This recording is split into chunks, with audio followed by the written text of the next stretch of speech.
Is it a buyer's market or a seller's market right now in London, Ontario? Hey, it's Ryan Hodge, broker owner here at the Realty firm. Sandra Tavares and I have been selling real estate in London, Ontario for nearly 20 years, and lots of questions going on with the market right now, especially as we just saw the London and St. Thomas Association of Realtors release their stats for the month of May. Today is June 7th. I'm just taking a break in between showings, offers, and listing appointments today to bring you another update. Now, I did post the stats videos. I did a deep dive on really looking at numbers, and then I did my other video just in terms of, my thoughts on the market and where things are at. But I am getting the question a lot right now in terms of, is it a buyer's market or a seller's market? And so I'm going to give you the numbers just based on where things are at right now and really looking at the sales to new listings ratio. So last month, that number was below the 45% threshold. So just below the 45% threshold means that it is still typically considered a buyer's market. Although we have seen a pretty drastic shift from the months prior this year, where we were more like 1 in 3 sales per new listings coming out.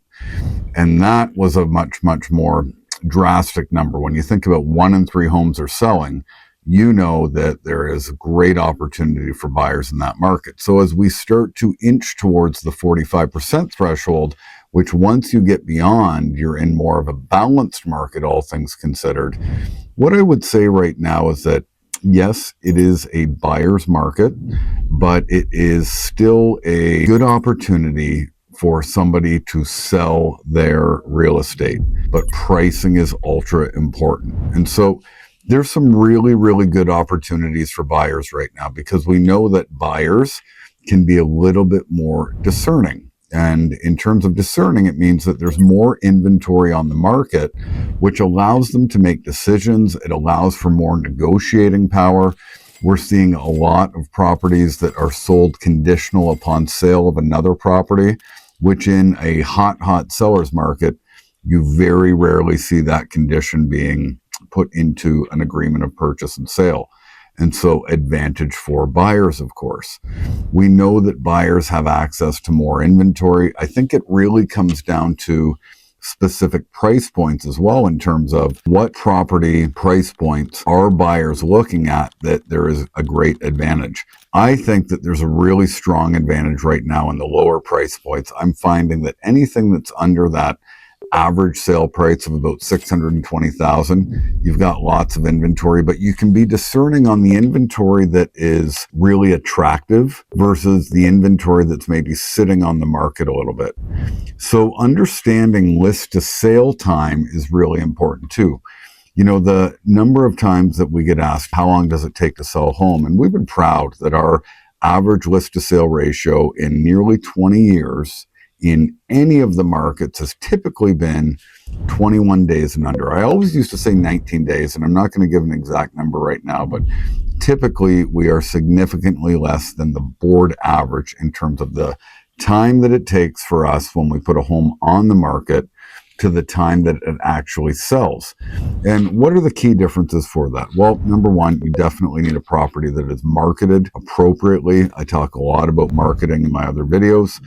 I talk a lot about pricing as well. So if the product is a good product, your home or your investment property or whatever it is that you're selling, if the product's good and it's marketed well, then the key is really looking at pricing and how is pricing going to impact things in this market. For sellers, right now, it is still a very, very good opportunity to sell your property, but you just need to make sure that it's priced accurately. And so you can start looking at the trends and what it's really going to take to get the job done in terms of how long it should take for the property by the time it hits realtor.ca. So it goes onto the market with all the media, all the marketing, to the time that you get an accepted offer and conditions are removed, making it a firm, legally binding agreement of purchase and sale. And I think under 30 days is a really, really good number to look at in terms of whether or not the home is in a good price point based on how that process is going. Have you had 8 to 10 showings? That's always the standard that I look for with qualified buyers. Okay. Not 8 to 10 people through an open house, or 8 to 10 people that, just happen to come and see the property at an agent open house or things like that. 8 to 10 buyers that have been qualified by their agent, so they're financially capable of purchasing. They're booking an appointment on your property, and hopefully they're providing you with good feedback on where the house stands. And so I think that when you look at that 30-day benchmark, if there's nothing wrong with your property, if it's being marketed well, if you're getting that 8 to 10 showings, you should have either a hint of an offer, or hopefully a sold house. So these are some of the things to look at on the selling side in what's a buyer but moving to balanced market. The other key thing that I want to share is that you have to pay attention to things that are beyond just the stats. Because when you start looking at the time of year, I would say that January, February, March, even April this year, where you're in much more of a buyer's market, you are looking at the amount of inventory that is left over, the amount of inventory that's actually selling, but then things shift. And I feel that we had a bit of a delayed spring market where May really picked up, where sometimes we see that kind of activity more so in March, even definitely April. And when we see that activity pick up, then you have to be discerning in the sense that, number one, when you have that many properties that all of a sudden go onto the market, and you have the buyers that are actively looking right now, because we know that a very popular closing period, so when people are actually moving into homes, is in the summer, getting kids into homes or families into homes before school starts.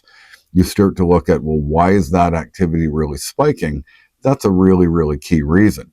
Unlike through the winter months when homes are selling, a little bit less frequently, the closing date may not be nearly as important, so we don't see such a spike in activity.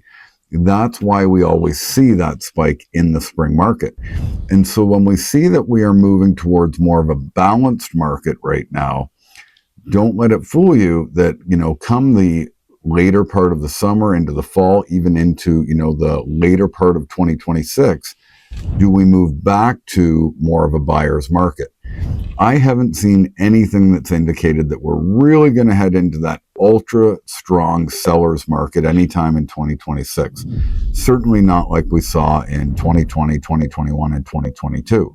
But again, it is an opportunity to sell. You just need the right marketing, and you need to have, a really, really good idea of price. So that deep market research that I talk about in other videos, different approaches to value, stepping into the shoes of a buyer and looking at the research as if you were buying your own home to say, can the price that is put on the property actually be justified? And I think that that's where a lot of sellers aren't being educated or informed enough about proper pricing on a home. And so these are the key considerations when people ask, is it a buyer's market, or is it a seller's market, or is it just a balanced market?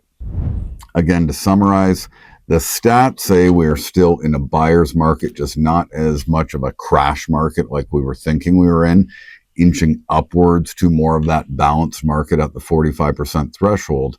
But as the seasons change and as we get through the year, I think we stay in more of a buyer's market. And I think that there's going to be really, really great opportunities for people that are purchasing, especially if they're first-time home buyers or they're making that upsize into perhaps their forever home. I'm happy to support you anytime. Sandra and I are always around. You can always reach out to us at www.ryanandsandra.ca. You can give us a call at 519-601-1160. And if you have any questions at any time, we are here to answer those questions for you. Be sure to stay in touch with us. Follow and like this channel. Subscribe to it if you enjoy this content. And never hesitate to reach out. We look forward to supporting you really soon.